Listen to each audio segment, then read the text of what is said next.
एक गांव में राम और हरिया नाम के दो भाई रहा करते थे। राम की आर्थिक स्थिति अपने भाई हरिया के मुकाबले बहुत कमजोर थी।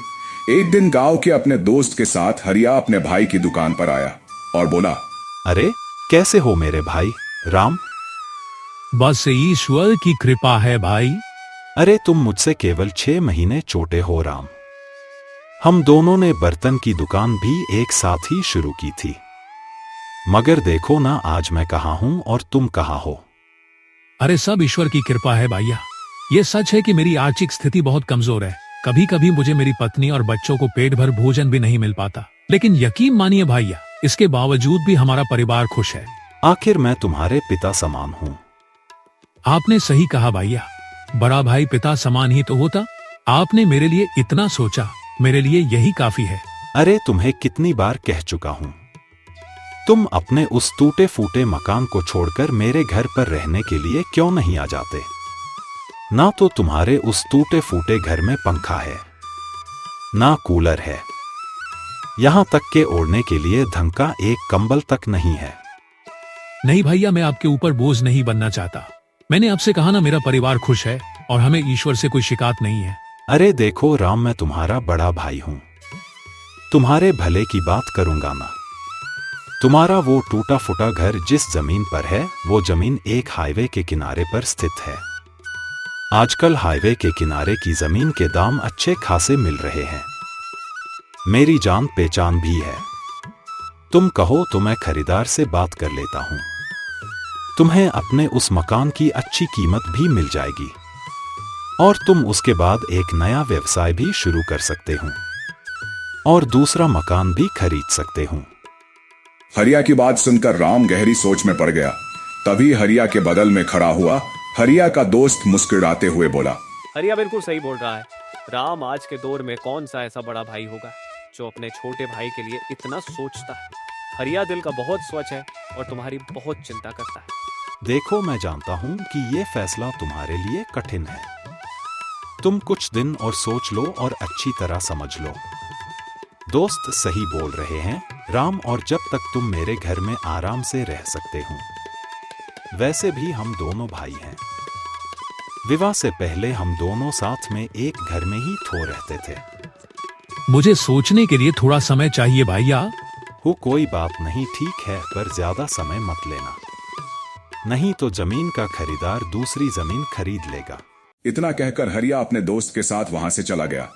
दरअसल हरिया एक लालची व्यक्ति था।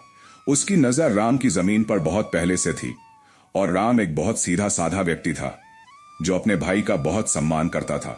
हरिया ने बंटवारे के दौरान भी संपत्ति में काफी गफला भी किया था। उसकी बेईमानी को सिर्फ राम और राम के पिता जानते थे, मगर राम को बताने से पहले ही वो इस दुनिया से चले गए। अब की नजर राम के उस मकान पर थी जो कि हाईवे के बगल में एक झोपड़ी के रूप में बना हुआ था। रास्ते में हरिया का दोस्त हरिया से बोला, तुम्हें क्या लगता है, क्या राम तुम्हारी बात को मानेगा? मैं अपने छोटे भाई को बहुत अच्छी तरह से जानता हूं दोस्त, वो एक नंबर का मूर्ख व्यक्ति है। अपनी मूर्खता की वजह से ही वो आज तक कभी धन नहीं कमा पाया। उस बेवकूफ को तो ये भी नहीं पता कि उसके हिस्से की संपत्ति मैंने कितनी चालाकी से हड़प ली। इस बारे में सिर्फ तुम्हारे पिताजी ही जानते थे। हूँ, बिल्कुल सही कहा दोस्त, पिताजी हरिया को इसी बारे में बताने ही जा रहे थे। राम की जमीन हड़पने के बाद तुम उसकी दुकान भी हड़पोगे। कम से कम दुकान तो उस बेचारे के पास रहने दो। अगर दुकान भी तुम उससे छीन लोगे तो राम और उसका परिवार तो सड़कों पर भीख मांगने लगेगा। मैं एक व्यापारी हूं दोस्त, हमेशा फायदे का ही सौदा देखता हूं। फिलहाल तो मेरा फायदा उसकी जमीन बेचने पर है। वैसे उसकी जमीन के तो लाख रुपए मिल रहे हैं। उसमें से राम को कितना दोगे? पागल हो गए हैं क्या दोस्त, 40 कौड़ी नहीं दूंगा। कुछ दिन अपने घर में रखकर धक्के देकर बाहर निकाल दूंगा। मुझे पता है कि राम कुछ भी नहीं कर सकता।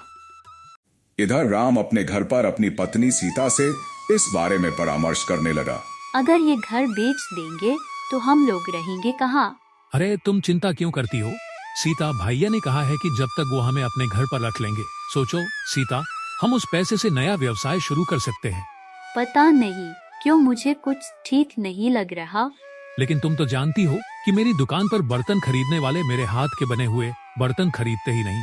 हमारी बेटी रेनू 12 वर्ष की हो चुकी है। कल को हमें रेनू का विवाह भी करना होगा, तब क्या होगा? कभी सोचा इस बारे में?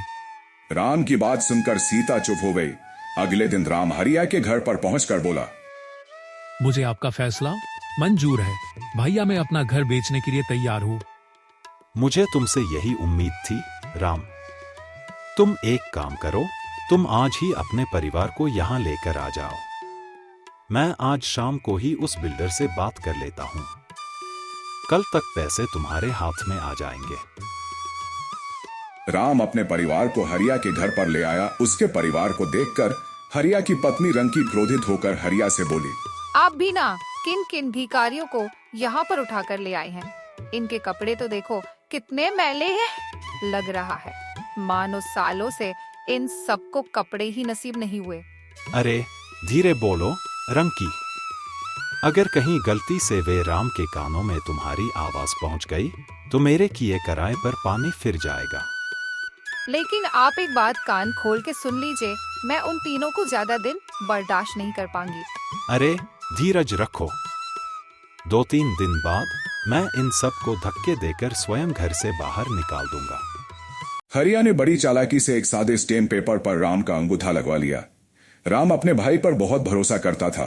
शाम को हरिया ने वो जमीन लाखों रुपए में उस बिल्डर को बेच दी। 2 दिन बाद जब राम हरिया से बोला, भैया हमें यहाँ पर रहते हुए 2 दिन हो गए और सच तो यह है कि मैं और मेरी पत्नी यहाँ पर असहज महसूस कर रहे हैं।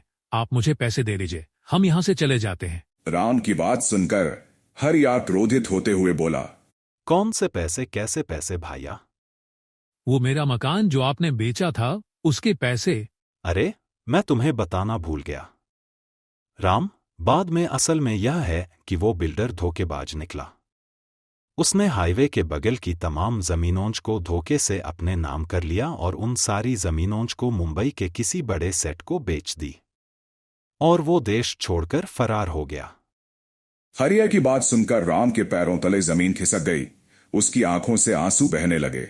भाई मैं कहाँ जाऊंगा? अरे अब मुझे क्या पता तुम कहाँ जाओगे और क्या करोगे। अब तुम्हारी किस्मत ही इतनी फूटी है तो उसमें मेरा क्या दोष। और सुनो, आज शाम को ही तुम अपनी पत्नी और बेटी को यहाँ से लेकर चले जाना। मेरी पत्नी तुम सबके साथ स्वयं असहज महसूस कर रही है।